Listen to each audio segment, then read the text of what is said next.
Hello everybody, this is Lise from Fallen Misfits, and we have now reached the 200 war wins, so clan's very happy. I wanted to make a video about it, and unfortunately for our win 200, as I was about to make the video, Supercell did the Halloween update, and therefore all the replays were wiped, so I was not able to record any of those attacks.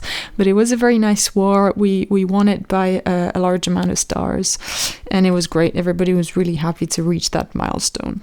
And so since then we did 2 wars, and I'm going to show you like a snapshot of the best attacks from those 2 wars. Unfortunately, both clans were not very good, so they didn't do very good on our bases, and their bases were not that amazing either. So I'm not going to show many attacks from those, but I'm going to show still a few because there were some that were very nice. And the first one I'm going to show is going to be an attack from Chuckles. I want to show you his attack because he attacks with his Archer Queen alone, so obviously his heroes are very high compared to the defending opponent, but he's only got his Archer Queen, and this layout is really common, and I think it's very interesting to see how he went about it. So he's very fan of AQ walks as well as GoVaHo at the moment, and since it's not something that we see all the time, I thought it would be interesting to share those attacks with you. So he starts in, creates his funnel with a few minions. Unfortunately, that Tesla pops up and kills some of the minions he was using for funneling. He's got only 3, I don't know if it was 2 or 3 healers, but his Archer Queen goes very quickly, very down in life, and I was a bit worried as I saw the beginning of this attack, but as she takes down the point defense, her life starts to go back up, and as the clan castle that he pulled with a Hawk comes out, he can use the poison, use his ability, and get everything down pretty easily. So no problem on that. Everything gets dealt with. Uses a rage as he gets towards the Archer Queen to make sure that he can take her down. And so as this is all under control, he can start from the bottom, putting down 1 golem, follow up with his Valks, funnel them in nicely with a few wizards, and make sure that everything goes in the direction where he wants to go. And so he uses a heal for his Valks, which is very smart because they're very tanky, so under heal there's almost nothing that can do any damage to them. And he's going to use some hogs on the back end, because obviously he used Valks as well as healers for his Archer Queen. Only very few hogs that he's got in the end, and he's able to trigger the double giant bomb 1 at a time, so he's almost able to save all of the hogs from that double giant bomb. And so as he gets towards the end of the defenses, he's still got some Valks, he's still got some hogs, he's got wizards around for cleanup almost everywhere, and so they can go through the rest of the defenses really easily and help him get that 3-star. So I thought it was a nice attack, pretty original. First time I see this base attacked by a GoVaHo sort of combination, as well as an AQ walk. So I thought it was pretty cool, and that was a great attack by Chuckles. Here it is, nice 3-star. So that's actually the only attack I'm going to show from that war, because it wasn't anything special. And on our last war, which just actually finished, they used almost all of their attacks, but you know, they were 2-star kind of guys, you know, they got a random 3 here and there, but really, even on Tunnel 8, they were not necessarily able to 3-star. And on our side, we got all the 10s, 2-star on all the 10s, 3-star on the bottom 10, and then 3-star on everything else, all the 9 and all the 8s, which was great. And one of our Town Hall 9 has just reached Town Hall 10, so he really just reached Town Hall 10, so he doesn't even have 240 troops yet. He's still on 220, and he's been able to upgrade his freeze once and his AQ, but that's about as much, you know. He still attacks pretty much like a Town Hall 9, and so he was able to get 3-star on that base, which is a Town Hall 9 max defense Town Hall 9 with 2 Infernos, and the heroes are pretty low.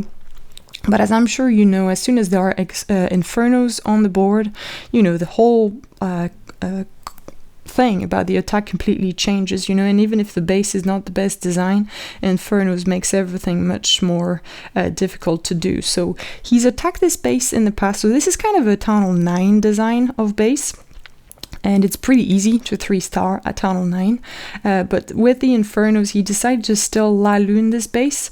Because the Infernos are on single, if he can funnel the troops the way he wants to, he can hopefully still get one of the Infernos with his kill squad, as well as the 2 air defenses, and the other Inferno, he's got 1 freeze for that, and he can funnel in his loons in the right way. The Inferno, the principle was that it was supposed to go down pretty easily, and he's actually manages to do that pretty well.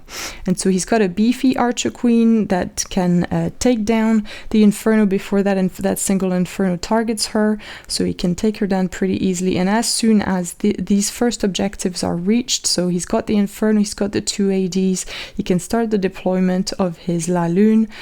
Obviously, the lavas get targeted by that single Inferno. He uses the freeze to save the second lava that he's got on that side. But obviously, his freeze are very low level still, so it goes down pretty fast. But the way he sent in his loons made sure that he had a large number of loons on that Inferno pretty quickly. And so it goes down. That last air defense goes down as well with that last rage. He's even been able to save 2 loons for the back end, and so he's got pops, not many pops, because the first lava actually popped pretty fast, as you've seen with that Inferno, but he's got enough to help with the cleanup. He holds on to the last loons. Unfortunately, one of the lavas didn't pop, and obviously that doesn't help for the cleanup, but he can put down the loons in different area, one at the top up there to help with the heavy storage. And the last one, I don't know where he's going to put it actually, but I guess he's going to wait and see how things develop, and once he sees where it's actually needed, he's going to be able to put it down and help facilitate cleanup. So yes, that last loon goes up top, everything goes down, and it's his first Tunnel 10 3-star as a Tunnel 10. So congratulations, awesome attack by Snooze. And the last attack I want to show you is an attack on number 7, which was a 3-star by me, but I had such a hero advantage that I'm not going to show you my version of it. I'm going to show you Surdog, who's actually one of our 8.5, sorry, because obviously he's got much lower level heroes than I have.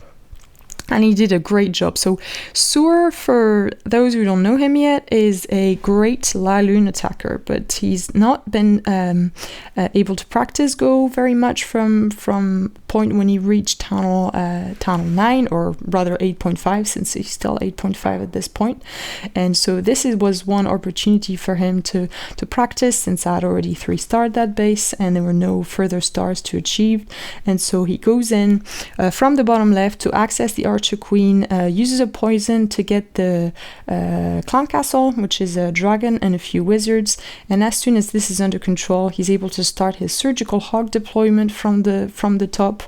He's got max hogs at this point, and so as they go in, he can heal on second layer of defenses.